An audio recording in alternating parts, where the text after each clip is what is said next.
Made in Italy, কোনো declaration নেই, কে নিয়ে আসছে? তাহলে আপনি নিজে তৈরি করে ইটালির নাম দিয়ে দিয়েছেন এরকম, না ডিএনসিসি মার্কেট ওনারা নিজেরা তৈরি করেছেন? না বুঝে কাছ থেকে সব কিছু নামান প্রকাশ্যে অবৈধ জিনিস রেখেছেন। প্রোডাক্ট নিয়ে তো বহুত কমপ্লেন আমাদের কাছে। স্যার বলছি কি, আমি স্যার এই ব্যাপারে এই দোকানটা দিচ্ছি স্যার রোজার মানে শেষে দিকে আর কি। তো আমি ওই সময় কোথা থেকে মাল কালেক্ট করা লাগে ওই যে ওইটা বলেন, নিষিদ্ধ। ওই যে নিষিদ্ধ রেড বুল, আপনি জানেন তো। সরকার নিষিদ্ধ করেছে বিজ্ঞপ্তি দিয়ে, তাও হ্যাঁ পাবলিকলি বিজ্ঞপ্তি দিয়ে নিষিদ্ধ করেছে। এগুলো যার দোকানে পাওয়া যাবে সেই শাস্তির আওতায় আসবে। আপনার কাছে এটা কেন রেড বুল? এটা ক্যাফে। ওইখান থেকে দেখছি এটা নিরাপদ খাদ্য কর্তৃপক্ষ কর্তৃক এটা made in Italy, made in Italy, কোনো ডিক্লারেশন নেই, কে নিয়ে আসছে? তাহলে আপনি নিজে তৈরি করে ইটালির নাম দিয়ে দিয়েছেন এরকম, না ডিএনসিসি মার্কেট ওনারা নিজেরা তৈরি করেছেন? ওনারা কোথা থেকে পেয়েছেন? কোনো তথ্য নেই। আমাদের সব পণ্যেই একই অবস্থা।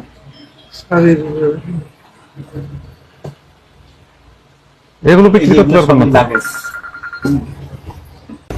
সকল এমআরপি দেওয়া আছে এবং এটা হলো অথেন্টিক। এগুলো ছাড়া যেটা আছে যেমন এটাতে কিছু নাই। এই যে একটা পজিটিভ দিয়ে রেখেছেন, বোঝা যাচ্ছে এটা লাগেজ থেকে লাগেজ। এটা কত বিক্রি করেন? এটা 650 টাকা। কোথায় লেখা আছে? লেখা নেই স্যার। লেখা থাকতে হবে তাই না? এই যেমন এখানে লেখা আছে 900 টাকা। জি স্যার। এখানে এরকম ইম্পোর্টারের তথ্য সহ থাকতে হবে। এই প্রোডাক্টগুলো স্যার আমি এগুলো তো আমাদের দেশি, এগুলো তো আপনার বলতে হবে না, এখানে দেওয়াই আছে। দেওয়া আছে না?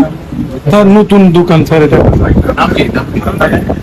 স্যার মির এন্টারপ্রাইজ মানে এখন হচ্ছে লাইসেন্স করেছেন? স্যার আমি মাত্র দোকানটা সাজাই। আগে লাইসেন্স করবেন, তারপরে না সাজাবেন। স্যার আর এগুলো নিষিদ্ধ থাকে, এগুলো নামিয়ে ফেলেন। এগুলো কিন্তু সরকার নিষিদ্ধ করেছে। রেড বুল রাখা যাবে। আরো আছে নাকি? এগুলো স্যার ফেলে দিব। রেড বুল আরো আছে? হ্যাঁ তারপর কত আছে দেখি। ও মাই গড, এই একটা এটা স্যার ওইখানে দেখছি আনছেন এগুলো?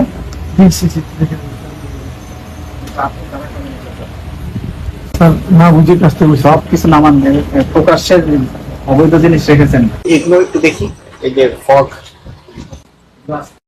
নাই